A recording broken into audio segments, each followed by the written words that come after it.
Ok, estamos en Hebreos capítulo 13, versículo 9. No os dejéis llevar de doctrinas diversas y extrañas, porque buena cosa es afirmar el corazón con la gracia, no con viandas que nunca aprovecharon a los que se han ocupado de ellas. Entonces hay dos pactos, el antiguo pacto y el nuevo pacto. El antiguo pacto, pacto de ley, pacto de esclavitud, y el nuevo pacto, pacto de gracia, que se da o que se dio después de la resurrección de nuestro Señor Jesucristo. Pero ¿a quién se le fue revelado este nuevo pacto? Bueno, este pacto se le fue revelado después de la ascensión y no antes. De la ascensión de nuestro Señor Jesucristo, de que resucitara y fuera al cielo. Amén. Aunque la resurrección se registra en los libros sinópticos, epístolas generales y Apocalipsis, no se registra la revelación de los misterios de Dios en ellos. Y precisamente en los misterios revelados es donde se nos explica la verdad. Se nos explica la verdad en los misterios revelados. El apóstol Pablo en todas sus epístolas nos habla de que la gracia le fue dada, fue por revelación de nuestro Señor Jesucristo, por la voluntad de Dios, para presentarnos limpios, sin mancha, sin arruga, perfectos delante de Dios. Amén. Al apóstol Pablo, el último apóstol, como dice él, como un abortivo, vine a ser apóstol, no teniendo, como quien dice, las características. ¿Por qué? Porque él perseguía a la iglesia, pero Dios no le vio según sus hechos, sino que lo vio según su espíritu, según su corazón. Amén. Entonces lo escogió, lo seleccionó, ¿para qué? Para llevar su evangelio, para llevar su voluntad. ¿A cuántas naciones? A todas las naciones, para que le fue revelado esta gracia, este nuevo pacto, para que él lo anunciara a todas las naciones. ¿En qué carta habla esto? Bueno, en las revelaciones están en Romanos capítulo 16, versículo 25. Primero a los Corintios capítulo 14, versículo 6. Segunda a los Corintios capítulo 12, versículo 1. Gálatas capítulo 1, versículo 11 y 12. Gálatas capítulo 2, versículo 2. Y Efesios capítulo 1, versículo 17. Ahí te aclara que fue a Pablo que le fue entregado este evangelio. Le fue revelado por Dios y no según él. Ahora, en Efesios capítulo 3, versículos 2 y 3, dice de esta manera: si es que habéis oído de la administración de la gracia de Dios que me fue dada para con vosotros, que por revelación me fue declarado el misterio, como antes lo he escrito brevemente. Entonces dice que si es que habéis oído de la administración de la gracia de Dios que me fue dada para con vosotros. O sea que él fue el que tenía la administración de la gracia. O sea, él tenía que llevar ese evangelio, pero tenía primero que saber administrarlo. Él tenía junto con él también a sus distintos discípulos, que también los afirmaba en esta gracia, le decía, los exhortaba, los mandaba a que estuvieran la misma mente y el mismo parecer, que no se dividieran, que no hubieran, que no se unieran con la levadura de los fariseos.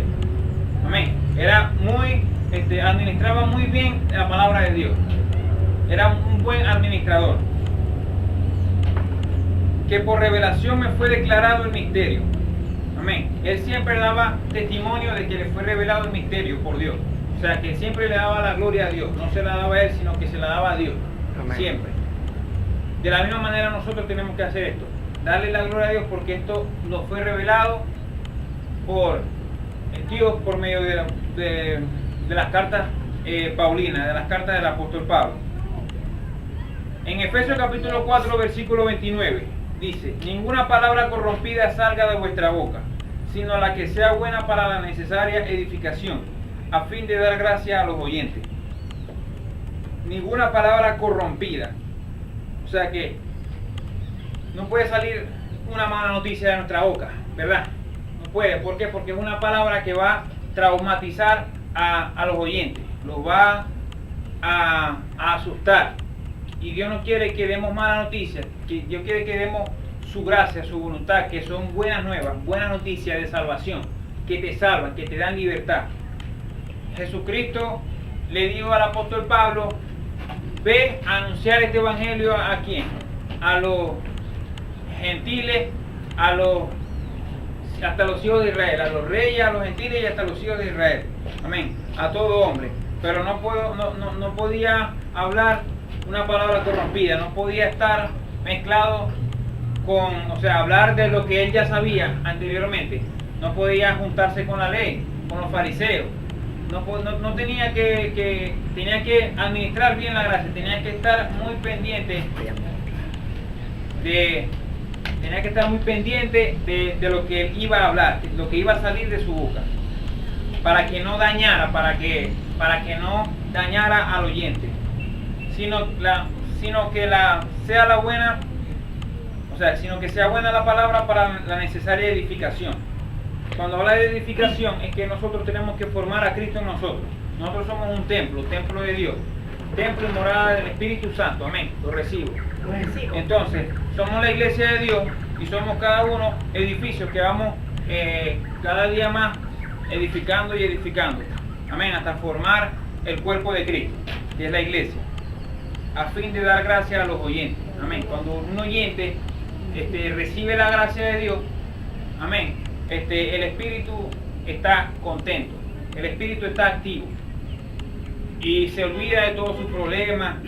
Amén. Se olvida de la ley, entonces empieza a agarrar esta gracia y no se corrompe, sino que va a agarrar más gracia y más gracia. Si, por ejemplo, si pide vanidad, se le quita la poca gracia que tenga y se le da más vanidad. Pero si recibe gracia, recibe más gracia y se le quita la vanidad. De esta manera trabaja Dios. Amén. Dios trabaja de esta manera, purificando los corazones. Amén. Y renovando vuestra mente. 1 Corintios capítulo 15, versículo 33. No erréis, las malas conversaciones corrompen las buenas costumbres. Podemos dar un ejemplo en el apóstol Pedro, que el apóstol Pablo fue a visitarlo y estaban comiendo y estaban sentados junto con los incircuncisos. Estaba Pedro, que era circunciso, estaba sentado con los incircuncisos, comiendo, y estaba comiendo y de pronto se llegó Santiago, y Pedro se sintió, se separó, se levantó y arrastró a Bernabé consigo. Dice, cuenta la palabra de Dios, que lo arrastró, o sea que dio mal testimonio. Entonces Pablo le encaró cara a cara por qué tuvo que actuar de esta manera si estaba comiendo tranquilamente en libertad. ¿Por qué? Y le encaró cara a cara. Y en ese tiempo encarar era discutir fuertemente. O sea que Pablo era muy celoso de lo que él predicaba y de lo que ellos daban testimonio. Entonces, estas cosas son las que tenemos que analizar para que ninguna palabra corrompida entre en nuestras vidas, en nuestra mente. Vamos, Padre.